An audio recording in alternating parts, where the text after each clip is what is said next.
Oi, gente. Eu queria também hoje falar com vocês sobre o livro Revolucionário e Gay, do James Green, e a entrevista mesmo que brevemente, maravilhosa, que o brasilianista James Green deu ao Roda Viva algum tempo atrás. Foi antes da eleição do Bolsonaro, foi antes do término desse período das eleições, mas só foi ao ar, pelo menos que eu saiba, no Roda Viva recentemente. Ou é uma reedição do Roda Viva, não sei. Mas, infelizmente, teve muito poucas visualizações. Da última vez que eu tinha visto, estava com acho que 2.000 visualizações, muito pouco. E eu queria falar um pouquinho sobre essa entrevista e queria recomendar que vocês fossem assistir a entrevista do James Green, que é um dos maiores brasilianistas em existência, né? Ele pegou inclusive a cadeira do Thomas Skidmore, que é uma referência que eu utilizo nos meus trabalhos acadêmicos e tal. Enfim, o Thomas Skidmore foi talvez um dos maiores brasilianistas de todos os tempos. Se você chegou agora, o canal é a Nova Máquina do Tempo. Eu sou André Teixeira Jacobina, aqui a gente fala de política, de ciência, de filosofia. Tem a sessão de diálogos com especialistas e o Filosofia Popular, discuto filmes, séries, jogos, quadrinhos e muito mais do ponto de vista filosófico e político. Bem, primeiro, o que é brasilianista? Brasilianistas são os pesquisadores americanos especialistas no Brasil. Os Estados Unidos têm uma tradição de ter especialistas em vários países e eles, enfim, têm essa tradição também em relação ao Brasil. Eu comentei já do Thomas Skidmore.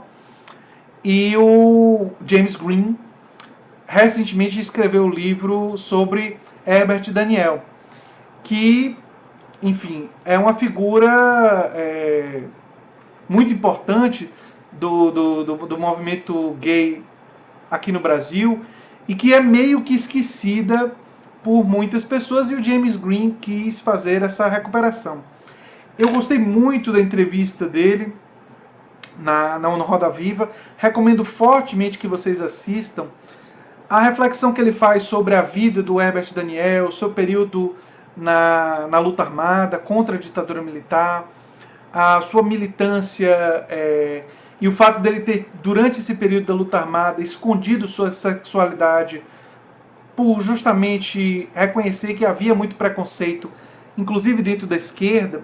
As pessoas às vezes não sabem, mas a esquerda tem um histórico também de problemas com os homossexuais. O período, por exemplo, de Stalin foi um período da burocracia stalinista. Quando ela tomou controle, ela foi hostil aos homossexuais. O castrismo também não foi muito simpático. E, na verdade, no momento inicial da Revolução, ali ainda em Lenin, houveram alguns avanços, mas depois tudo, enfim, voltou atrás com Stalin e tudo mais. E na esquerda brasileira havia sim preconceito com o homossexualismo e tal. A homoafetividade não era algo que era uma bandeira da esquerda, né? Ela se torna uma bandeira da esquerda no Brasil nos anos 80 e nos Estados Unidos no final dos anos 60 e início dos anos 70. Quer dizer, se você parar para pensar, isso daí é uma coisa super recente. E mesmo nos anos 90, nos Estados Unidos, o Bill Clinton não aceitava o casamento gay, quer dizer, estava no Partido Democrata e não aceitava. E nos anos 90 aqui no Brasil não havia essa adoção das bandeiras LGBTQ, enfim. Então, a entrevista do James Green ela é muito interessante. Ela também me leva a uma reflexão sobre um texto de Ernesto Laclau e Chantal Mouffe chamado Radicalização da Democracia, uma estratégia de luta socialista, alguma coisa assim, o título. Eu posso colocar o link na descrição. Mas o Ernesto Laclau ele faz uma reflexão, e a Chantal Mouffe, eles fazem uma reflexão muito interessante sobre a ideia de os movimentos sociais buscarem sistemas de equivalência entre eles, equivalência no sentido de que ambos estão lutando contra algum tipo de opressão, ambos estão e podem se associar por diversas pautas que são transversais, que cruzam os diferentes movimentos, e assim retendo a sua defesa básica, sem perder de vista aquilo que lhe é específico, também ter uma defesa, digamos assim, universal, algo para toda a humanidade.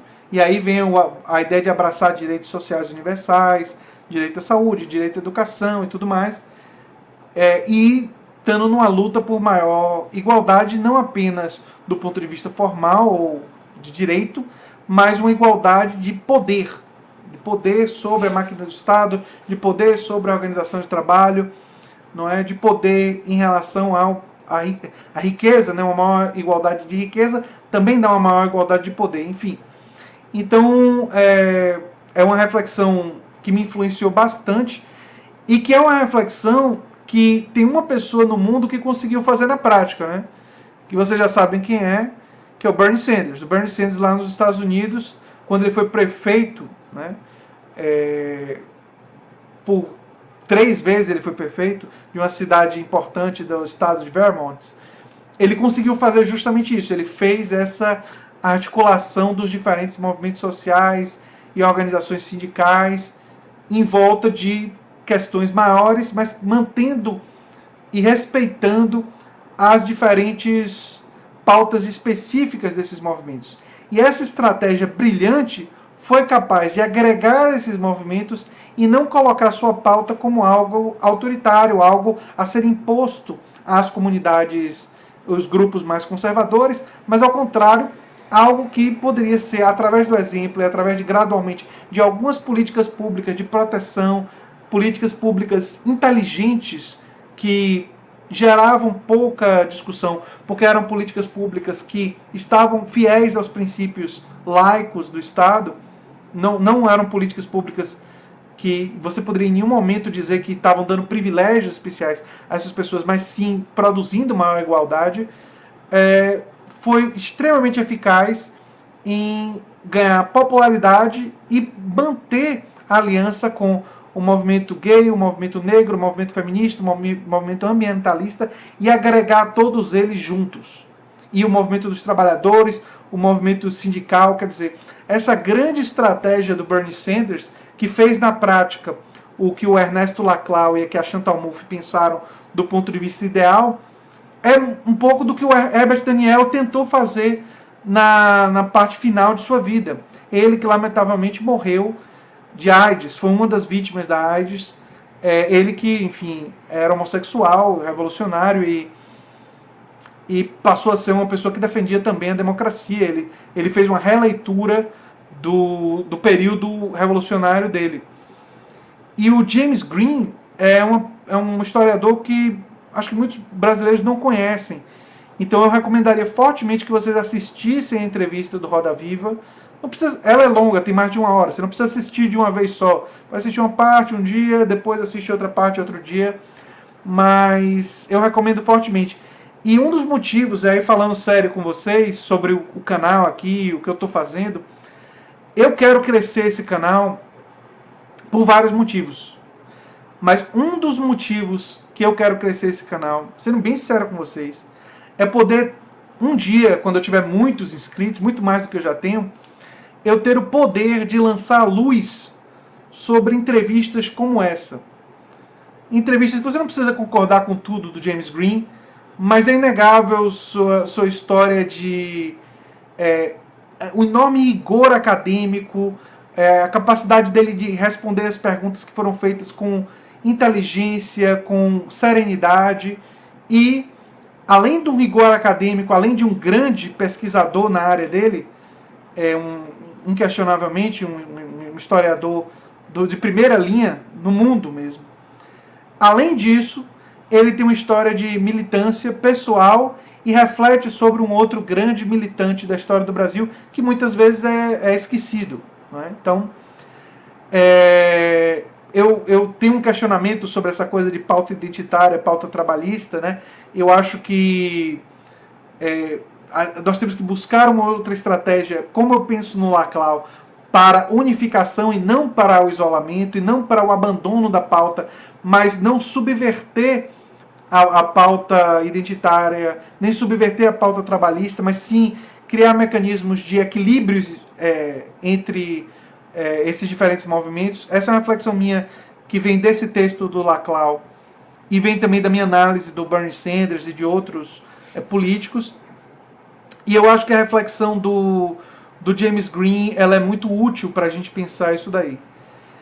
E se um dia eu tiver um canal bem grande, eu torço para que isso aconteça daqui a 1 ano ou 2, não sei quanto tempo vai levar, tomara que seja menos tempo, mas enfim, vamos ver como é que vão ser as coisas aí.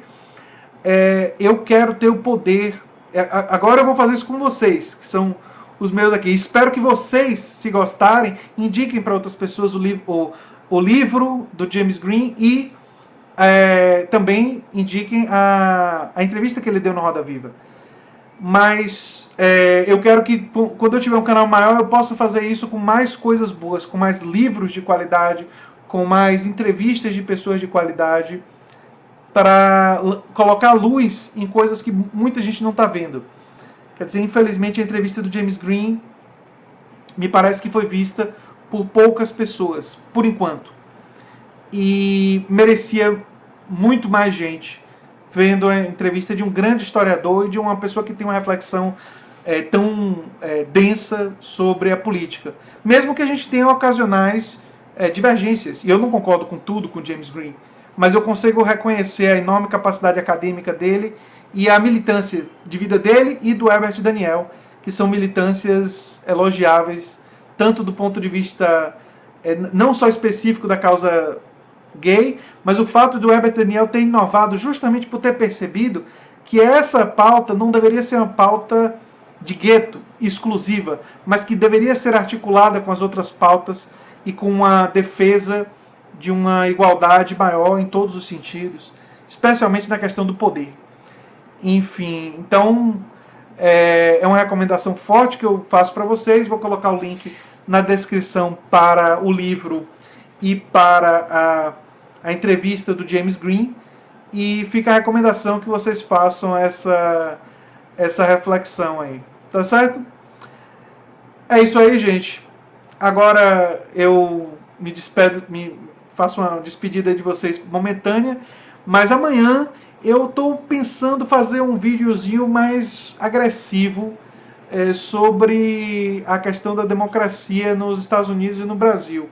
E se não tiver nenhuma notícia nova muito bombástica, eu faço esse vídeo. Tá certo? Então, um abração e a gente se vê no próximo vídeo. Se você gosta do que eu faço, lembre sempre de se inscrever no canal, dar um like e compartilhar.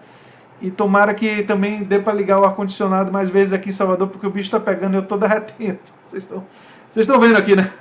Eu estou em processo de derretimento. Um abração, gente, e até o próximo vídeo. Tchau, tchau.